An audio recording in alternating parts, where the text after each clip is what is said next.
Well, today we are on to a new project, and I'm going to get into this one very specific. After kind of looking, I mean, I only have 350 plus subscribers, but it seems like I'm going with at least 70-75% are probably subscribers to my channel because of the LS projects, the 4.8 build, 5.3 builds, you know, stuff like that. And so, although I have a million other things to do, I really enjoy working on these. I've been doing it for many years, long before I started putting videos out, and we'll get into that later on. But we've been looking for something a little different. Most of you know who's followed my channel at all, I had the 2004 Avalanche. I no longer have that.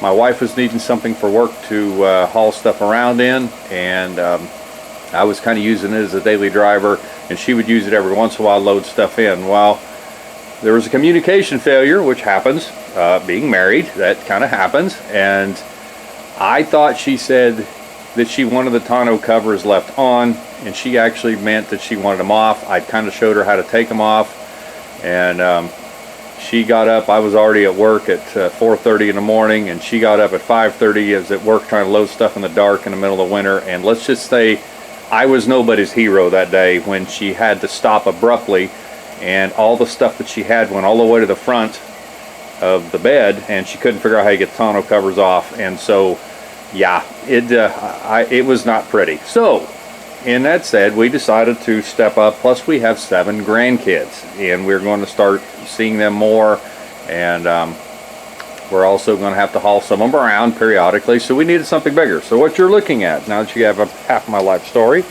is a 2008 Chevrolet Suburban. It's half-ton, 2-wheel drive. It has 203,800 miles on it.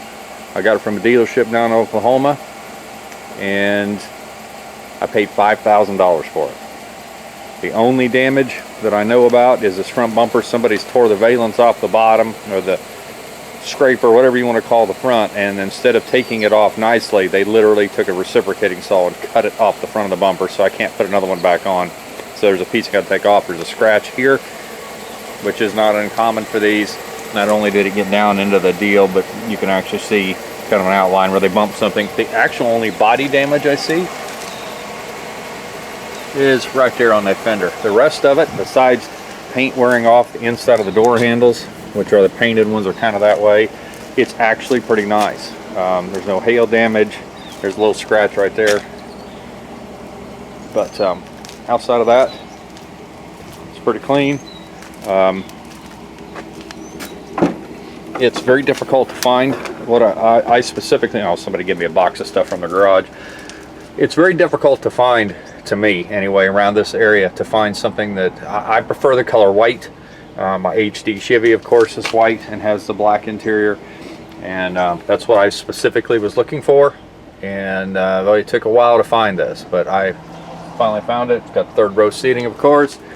I think I mentioned it was 2-wheel drive, which is what I was after. I really don't need another 4-wheel drive.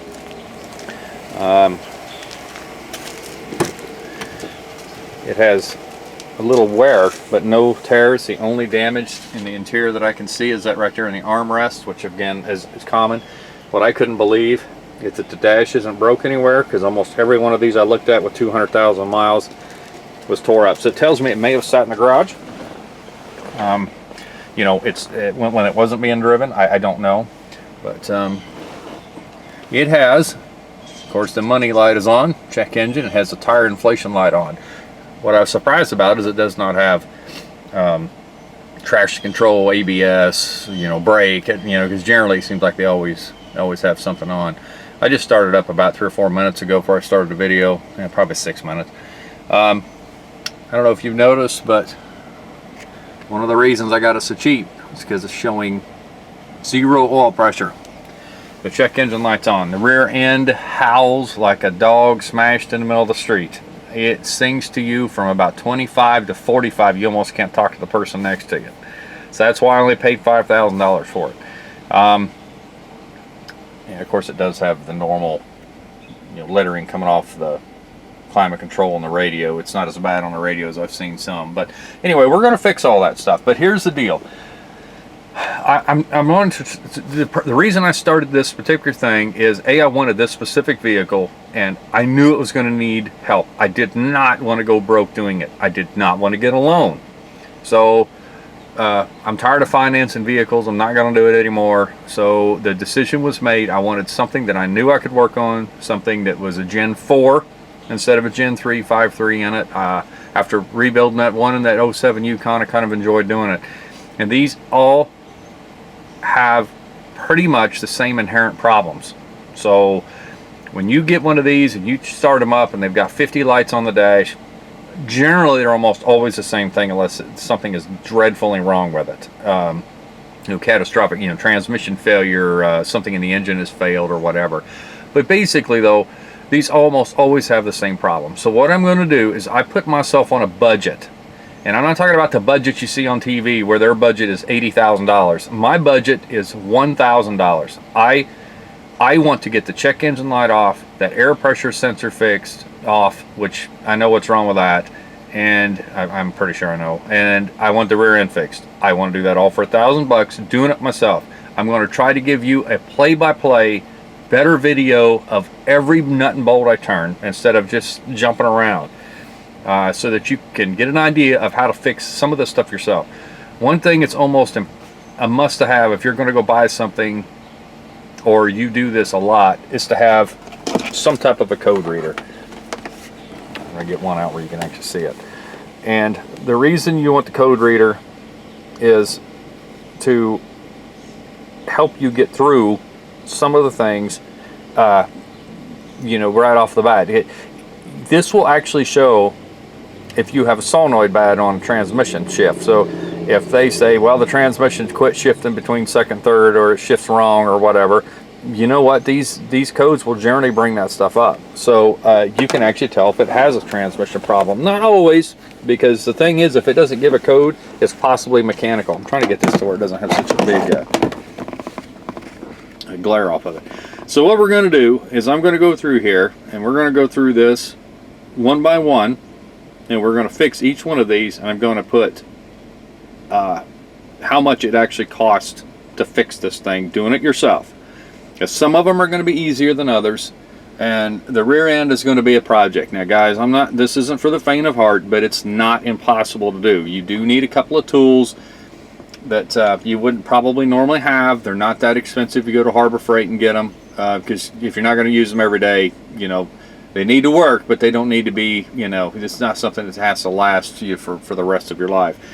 So what we're going to do is we're going to go through each one of these one at a time in the future episodes. I'm going to do one project at a time per video, so that it doesn't either make it way too long or, just completely, impossible to follow. And so some videos are going to be longer than others. Some of them may be really short, some of them may be really long, but yeah, we're going to go through that. So let's start with what exactly is wrong with it. This is the first code that popped up, P0449, real common on these. And that's that vent solenoid. This is a circuit open or shorter to ground. This is the one that's at the fuel tank, not the purge solenoid valve. This is the vent solenoid valve. So don't get those confused. I don't know if the Gen 4, I haven't pulled the cover on these to see. I don't remember seeing one on that Gen 4 having that purge valve up on the intake, but all the Gen 3s that I was around did. And they went bad often. But this is specifically the one on the fuel tank. Now, I looked one of these up and found out they was only like 20 bucks, 15, 20 bucks. I thought, man, it's going to be easy fix. But unfortunately, I was looking at it on a pickup. The Suburbans, at least, and possibly the Tahoes and stuff like that, use a different one, and it is more expensive. So, keep that in mind. You might have to look at the pickup, the Silverado version, to find more information or more things wrong. But to actually do your vehicle, if it's a Suburban or Tahoe or Avalanche or whatever, where they're all in the same family, Escalade, Yukons, Denali, anything that's an SUV style, may be a little different. The engine components are pretty much all going to be the same, but there are differences in them, so keep that in mind. So that's number one. The next one is engine oil pressure sensor circuit high voltage. That is P0523. So that tells you there's an oil pressure. Now, I know it holds oil pressure because The engine isn't making any funny noises. It's not rattling. It's not hemorrhaging. It's not doing anything else. It's holding oil. You know, oil's full. So it tells you, and it specifically says sensor on it. So there's that evap solenoid 449. Okay. Throttle position sensor 1 performance. Now, something I haven't mentioned is on the way home, as I was experimenting pushing all the buttons here, the cruise control, you push the button here to turn it on and the light comes on, but it would not set. And one of the reasons it doesn't set is that right there. If there's anything in the throttle position, TPS for short, some of your other code readers may say TPS instead of throttle position. It's just, that's what that means. TPS is throttle position. So that right there is what causes most of the time the cruise control not to work. So if you got a check engine light and all of a sudden your cruise control stops working and you didn't have the code read, it may be something in this or something in that throttle. You know, whether it's a pedal, because this is drive-by-wire, of course, not drive-by cable. So anyway, oil pressure sensor 523 again, throttle position 121, and let me back it. Whoops, let me back it back up. So see, they're all pretty much the same numbers. I went too far. So they're all the 44. There's 2 of them. They're 449. There's 2 of them. They're the 523s, and 2 of them that are the 121s. So basically, there's, even though it's showing 6 stored codes, all 3 of them, you know, there's only actual 3. Now the reason, I thought the gauge itself was bad until I actually researched this. So when I reset this, I'm actually going to clear the codes. I want you to watch that oil pressure gauge. So we're going to reset it now.